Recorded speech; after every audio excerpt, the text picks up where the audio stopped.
Alright, we're going to be doing another painting video, but in order to solidify the fact that this is not made for kids content, I'm going to tell you what my usual nightcap consists of. All you need is a lovely shot glass, well, not shot glass, drinking glass like this, and any old shot glass. This one is a knick-knack I got from my Utah trip. I don't really have a name for this yet. As you saw, it's with honeyed jack. It consists of 2 shots.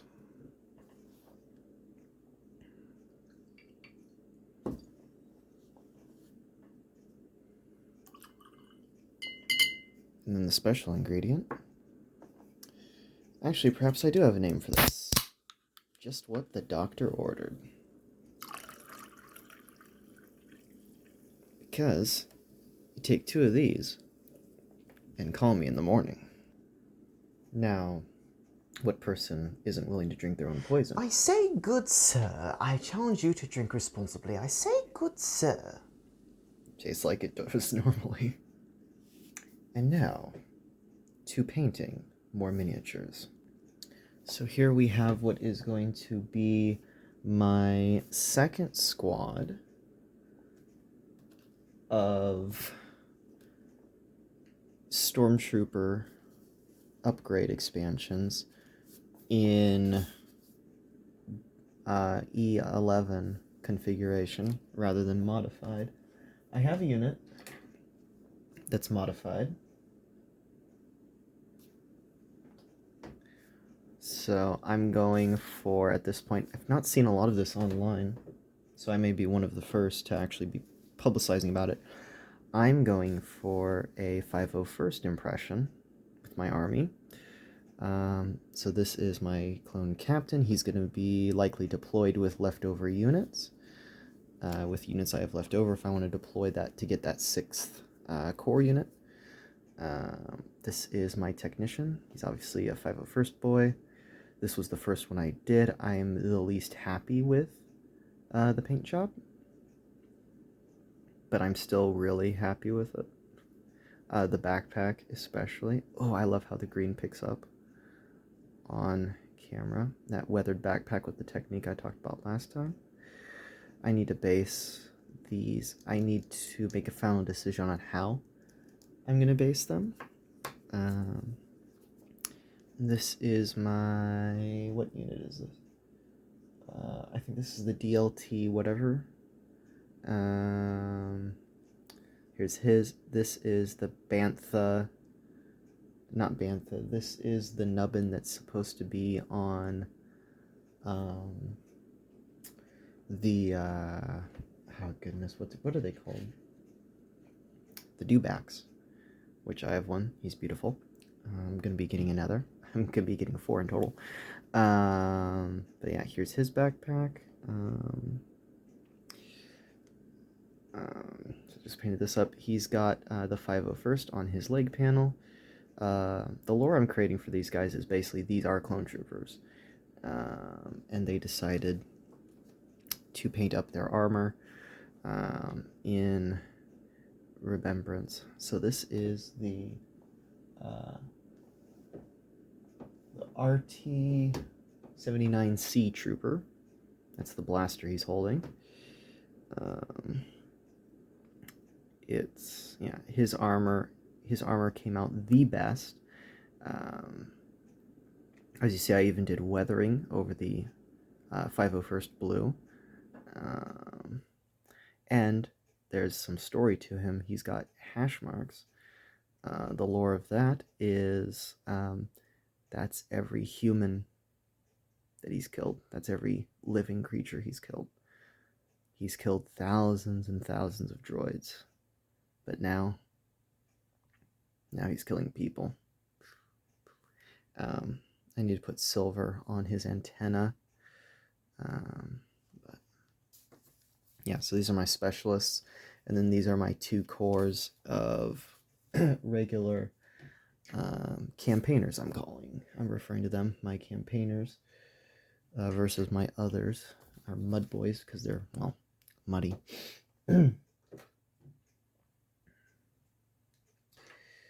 For an update, this is how our boy from last time turned out. All nice and done. Yeah, it's looking beautiful.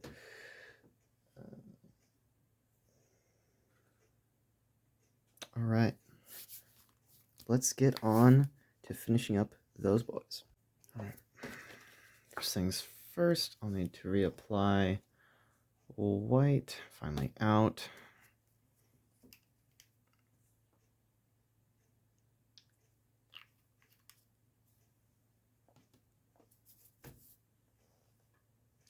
Where is...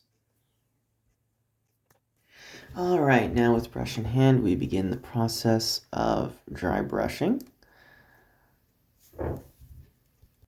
Well, not really dry brushing, but you're getting what I mean. The effect that I'm achieving, where it's light covering everything.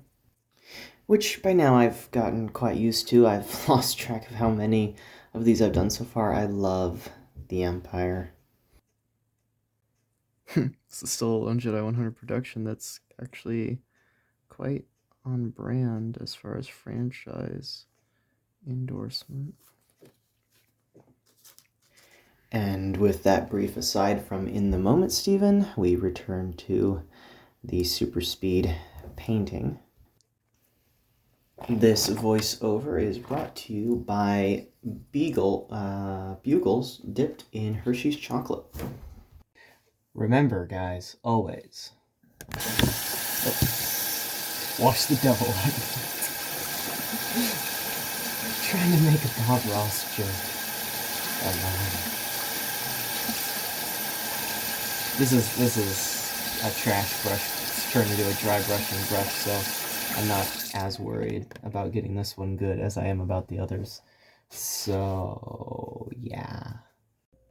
Something you may want to hear as you're listening to a video like this is advice, and little advice is pen pressure. If you're an artist, you're familiar with the notion of pen pressure, and the key here is the last term you want to be associating with your methodology is pressure. Unless you're doing a process like this, where you just kind of dry brush. Well, I'm saying dry brush because that's a trash brush I use mainly for dry brushing and for large area cover like this.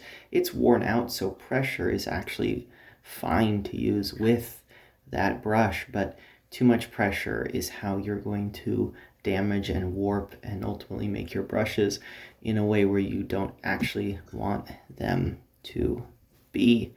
And in just a second here we go again, beating El Diablo has my mouth out of it. And I'm using a toothbrush I got from my dentist's office. All right, after a few cavities. Final round of washing the devil out of my brush. I think we have the right amount of base painting. Now, the keen of eye will notice, yeah, I don't prime my miniatures, and you can call me crazy for doing that, but I'm not having an issue so far. I'm varnishing my figures, and I don't intend to like throw these against the wall, but I tried priming these figures. I tried priming my core set figures, and it was not a good experience. You'll see I have, and these are just bottle caps that the parts are in. I collect caps. I used to collect soda tabs. Now I collect caps. These are actually become practical. I can actually use these as containers. As I have this is a Gatorade lid, waiting for, whoops, throw that away, sure. Waiting for the next time I decide to base with Mod Podge. I'm gonna just put that in there so I can scoop it out of there.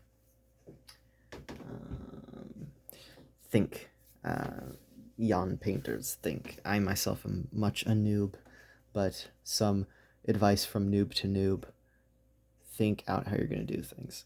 All right. This one's the one that's the most dry. It's still a little tacky, not fully dry. I think we're ready to start detailing him.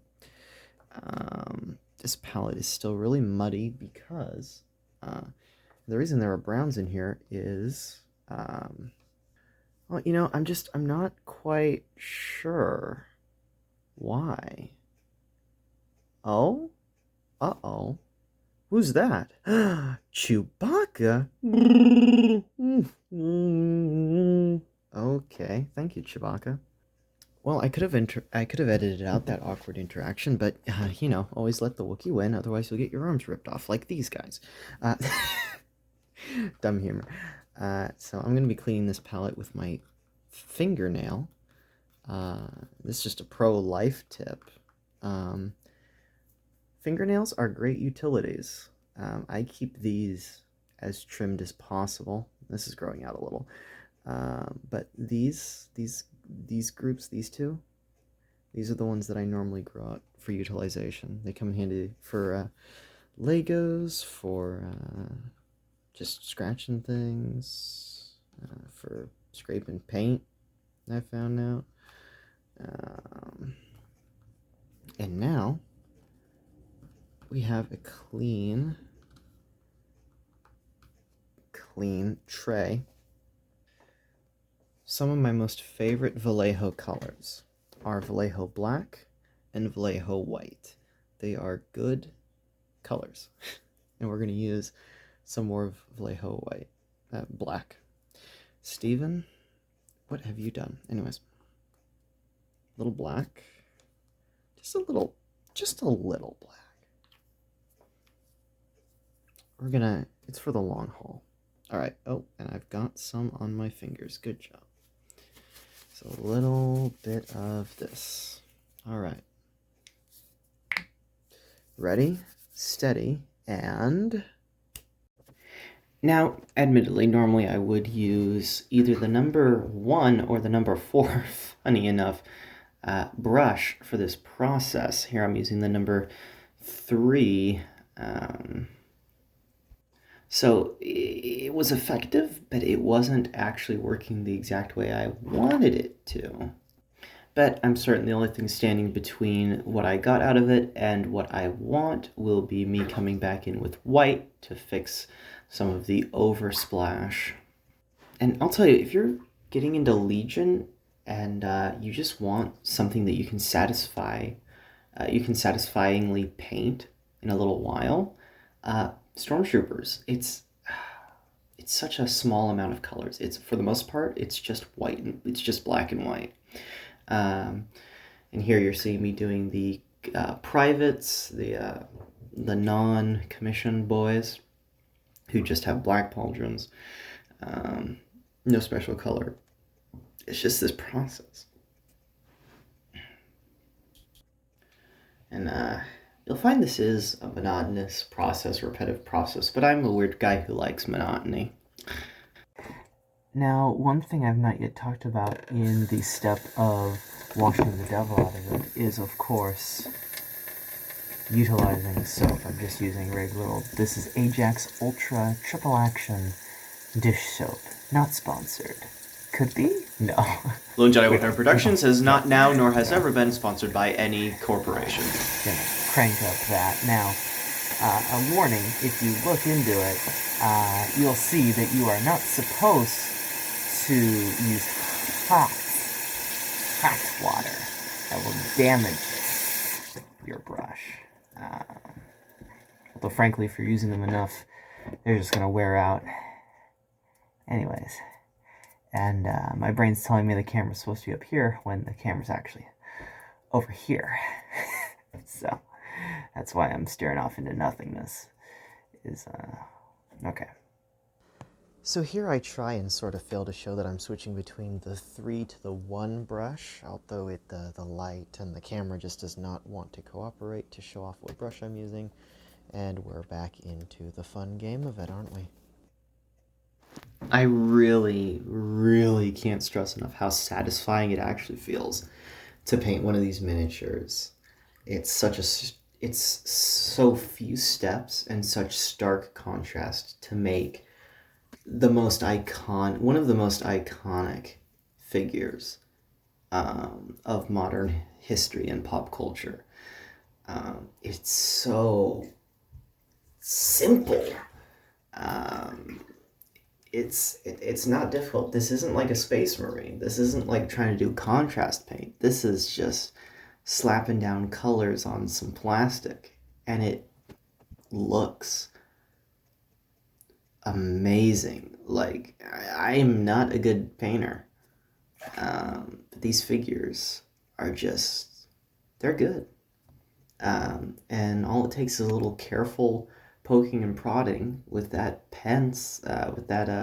brush to get a wonderful effect. Now we'll come back and we'll do these ducts later. Well, I'll have to do this on all the other helmets once I put them on the figure. I decided to leave it on. All right. Well, while we didn't finish those, we got the black done. It is... None of these clocks in here are set for daylight savings. It's past midnight.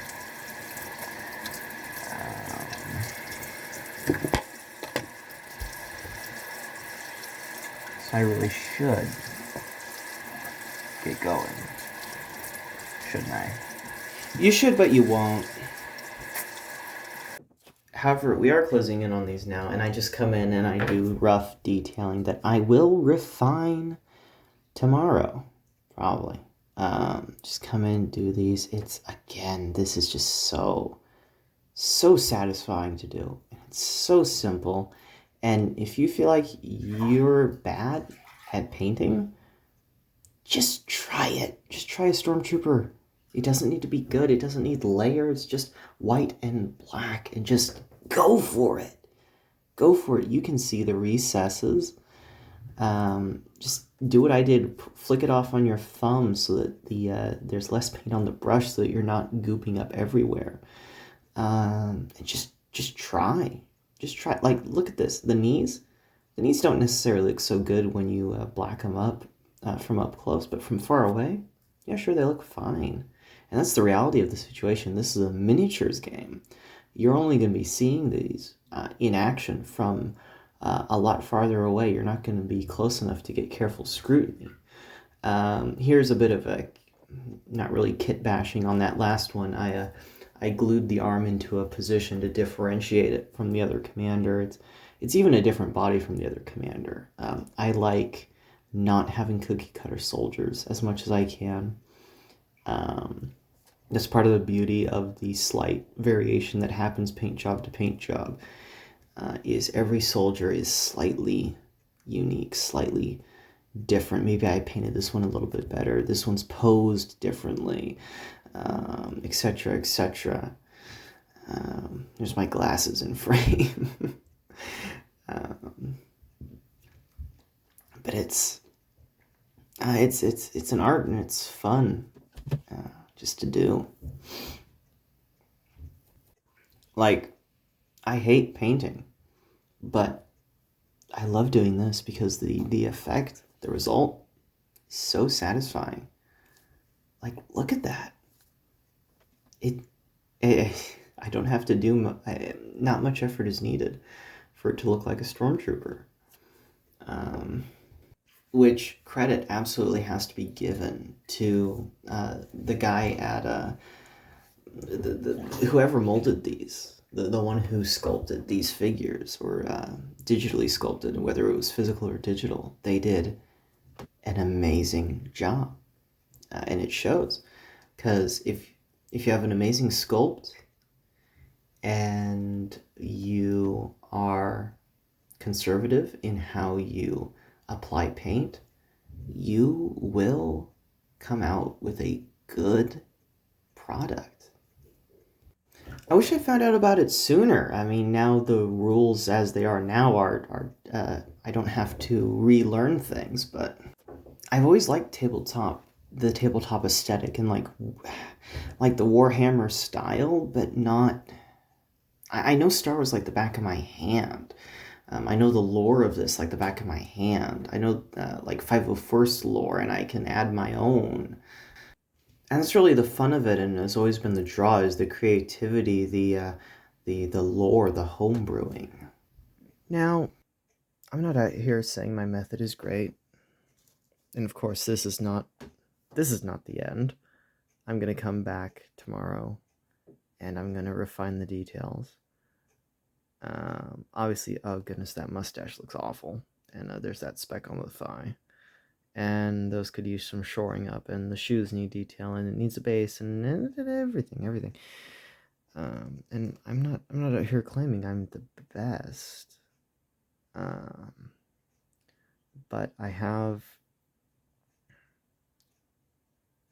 what I make. It's in a style that I like. It has an aesthetic quality to it that I'm happy with.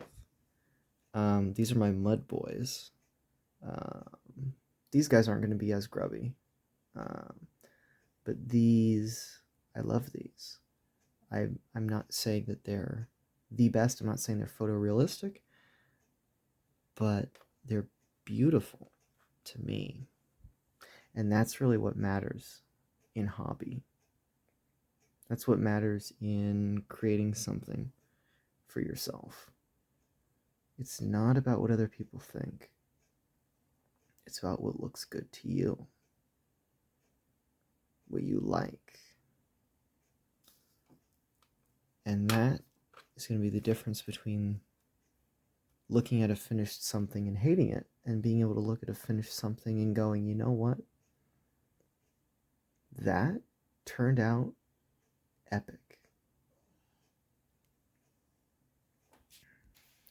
Your miniatures do not have to be perfect. They don't have to be photorealistic. All they have to do is make you happy. Maybe you don't even actually paint miniatures. Maybe you're just here because you like the aesthetic of it. I know that. I've used to watch these kind of videos just because I liked it. And what I want to say to myself who did that um, is if you want to try model painting, find something that's okay if you ruin and go for it. Art is learning. Every little thing, it's a fight, it's a process. You learn, you develop, you get better. Wash saved my first units that you saw there because you could see the brush strokes really well, and the wash hid the crimes. But with a little self forced continuous practice, I've found a way to paint them in a way where, look at that, that's uniform, pretty much a uniform coat. I could gloss this and be happy with it, but I'm probably going to weather it a little. Not gloss. See, that's the other thing, is find an aesthetic. If you're getting into this, find an aesthetic and figure out how to achieve that aesthetic. I stumbled upon an aesthetic by accident. I didn't properly mix my matte, so it was coming out with a sheen. The problem is, I accidentally mixed that bottle, so it was coming out matte finally, which was against what I started establishing as my style. Now I'm praying that satin is the right thing I want. Otherwise, I'm just going to have to make sure I don't mix the other bottle of matte and keep using it. And it works for me, having a very, very, very subtle gloss effect to them. It's like what I'd imagine they should look like as a toy. Yes, they look in my aesthetic. They're supposed to look with that little toy quality of it, of the sheen. But they're also really, really, like, they've got the blue detail, they've got all the little details. And I get it, there's other people who have completely different ways of approaching the style, but that's what I want in my figures. That's the aesthetic that speaks to me, that I like. And that's what I'm emphasizing. The person who's going to be looking at these models the most is you. And if you can't finish a model and be happy with it, don't produce, in general, as a content creator, do not produce to impress other people. Produce what impresses you. Make the content you want. Because if you're making the content you want, first and foremost, you're going to be making yourself happy. You're going to be making yourself feel fulfilled. And people who like your content are going to be like-minded because they like the same things that make you happy.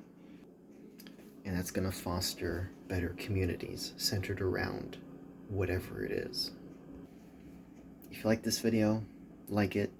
If you want to keep up with my content, I don't know why I almost never upload, you can subscribe.